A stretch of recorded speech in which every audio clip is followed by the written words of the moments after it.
आगे बढ़ जाते हैं, जहां अलीगढ़ मुस्लिम विश्वविद्यालय के जवाहरलाल नेहरू मेडिकल कॉलेज से जुड़ा एक मामला सामने आया। ऐसे में लगातार ये मामला तूल पकड़ता जा रहा है। जेएन मेडिकल कॉलेज के परचेज विभाग में तैनात हिंदू कर्मचारी आशीष शर्मा ने ड्यूटी के दौरान तलक लगाने पर आपत्ति जताने का आरोप लगाते हुए इसे धार्मिक स्वतंत्रता से जुड़ा मामला बताया। पीड़ित कर्मचारी आशीष शर्मा ने जानकारी देते हुए बताया कि ड्यूटी के दौरान उनके तिलक लगाने को लेकर मुस्लिम स्टाफ ने आपत्ति जताई, जिस पर विवाद की स्थिति बन गई। आशीष शर्मा का कहना है कि उन्होंने इस पूरे प्रकरण की शिकायत विभागीय अधिकारियों से की है, लेकिन स्थानीय स्तर पर कोई कार्रवाई नहीं की गई।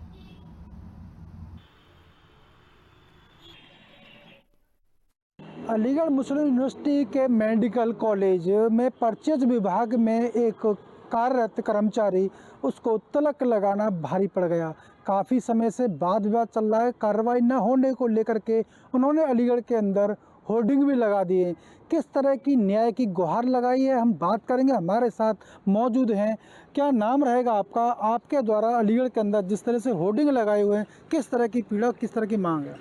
मेरा नाम पंडित आशीष शर्मा है। मैं मेडिकल कॉलेज में परचेज सेक्शन में कार्यरत हूँ। और जैसे कि एक हमारे जो अधिकारी हैं समीर मुर्सिल खान, जबकि मैं यहाँ इतने 8 साल से कार्यरत हूँ, मैं सभी बहन भाइयों को साथ लेके चलने का कार्य किया। मैंने कभी किसी को हिंदू मुस्लिम सिख ईसाई सभी को धर्म से भी बड़ा है, इंसानियत का नाता, लेकिन मेरे साथ में ये वारदात होती है, बहुत ही दुख का विषय है। जबकि मैं समर्पित रहा हूँ अलीगढ़ मुस्लिम यूनिवर्सिटी के उच्च अधिकारियों को भी पता है और यहाँ के स्टाफ को भी पता है, लेकिन एक हमारे जो अधिकारी हैं समीर मुर्सिल खान असिस्टेंट, उनके कार्यालय में घुसता हूँ, कहते हैं ये कौन है टीका वाला, तो उन्होंने बताने का काम नहीं किया। जो वहाँ पे एक थे हमारे साथी कि ये मेडिकल से पढ़ा, नहीं कोई भी हो, बाहर निकालो इसको। उन्हीं पढ़ी यहाँ के, नहीं बाहर निकालो। इतनी बुरी तरीके से बताइए, आप मेरे टीकों को देख के भड़क गए। आप टोपी लगाइए, तिलक लगाइए, आपको किसने रोका है? उसके बाद में हमारे मेडिकल कॉलेज में ट्रांसफ़र होके आ जाते हैं, फिर बोले मैं नमस्कार, बोले टीका लगा के यूनिवर्सिटी में नेतागिरी कर रहे। उसके बाद में हमारा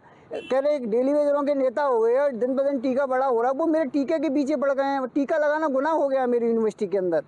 तो ये युवक को टीका लगाना भारी क्यों पड़ रहा है? आखिरकार कितने समय से आप जॉब पर हैं? कितने लोग जो हिंदू वर्ग काम कर रहे हैं, आपको टारगेट क्यों किया जाता है? क्या रीज़न है इसका? भैया जी, आप पूरी यूनिवर्सिटी में चाहे मैं अधिकारियों को पूछ लीजिए मेरे बारे में, चाहे हमारे किसी भी कर्मचारी, हमें किसी से कोई आपत्ति नहीं, लेकिन इस व्यक्ति ने मेरी नाक में दम करके डाल दिया है।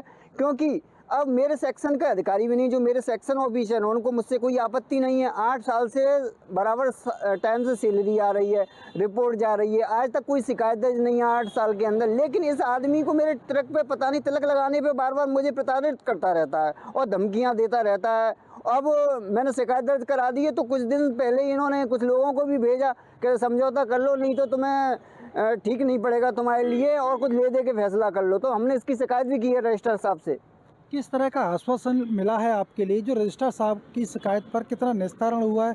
संतुष्ट नहीं है? होर्डिंग लगाने की क्या वजह रही? भाई साहब, होर्डिंग लगाने की ये वजह रही है हमारी, क्योंकि हम 1 साल से टाल मटोली, हमारे जो उच्च अधिकारी हैं, जब सांसद सतीश गौतम जी का बयान आता है तो पंडित जी आप देखिए ऐसा नहीं होता है, तो हमें महसूस, हम जिस जगह जाते थे सम्मान मिलता था, लेकिन इस आदमी ने सब चौपट करके डाल दिया। भाई साहब, बार बार हमारे टीके पे टिप्पणी कर रहा है और हमने एक्शन लेने के लिए कहा अधिकारी, तो अधिकारी मौन हो गए। सांसद जी के बयान पर सब भड़क गए थे। अब पूरी यूनिवर्सिटी के जो उच्च अधिकारी क्या कर रहे हैं, अब इनको पता नहीं लग रहा है क्या कर रहे हैं क्या नहीं कर रहे हैं। बार बार आपने उस होर्डिंग में किस तरह का जिक्र किया है? किसके लिए कूच करने के लिए कहा है? क्या है उसमें होर्डिंग पे? हमने यही कुछ किया है उसमें कि अब जगह जगह, अब यहाँ से तो हमारे अधिकारी सुन नहीं रहे हैं, तो हमने अभी हाल फिलहाल में देश के प्रधानमंत्री जी को भी पोर्टल के माध्यम से, पत्र के माध्यम से अवगत कराया, शिक्षा मंत्री जी को और मुख्यमंत्री जी को भी, और मंडल युक्त मैडम अलीगढ़, उनके यहाँ भी हमने रिपोर्ट ऑफिस में, कार्यालय में उनके यहाँ, और सांसद सतीश गौतम जी को भी 3 जनवरी को हम गए थे,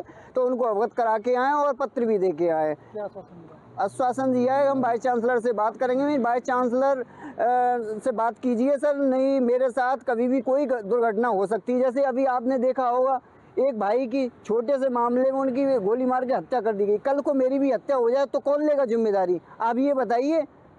एएमयू प्रशासन के द्वारा आपको किस तरह का आश्वासन दिया जा रहा है? क्या है?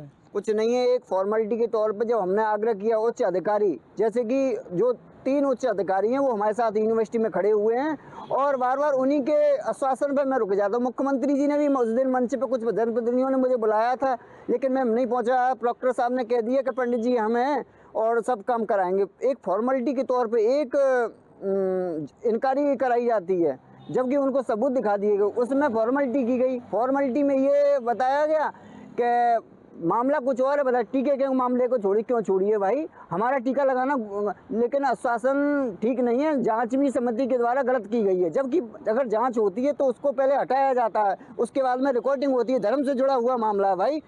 अब क्या अगला कदम क्या रहेगा? अगला कदम हमने ये जगह जगह होर्डिंग लगाए हैं, क्योंकि अब हमने देश के प्रधानमंत्री सबसे शिकायत कर चुके हैं। बाकी का इसमें अब धरना प्रदर्शन, जैसे हमारे कुछ संगठनों के भी फ़ोन आए हैं, उन्होंने भी अवगत कराया है। ये उन्होंने तो 1 हफ्ते का टाइम दिया, 7 दिन के अंदर अगर ये कार्रवाई करते हैं, नहीं तो धरना प्रदर्शन यूनिवर्सिटी को घेरेंगे।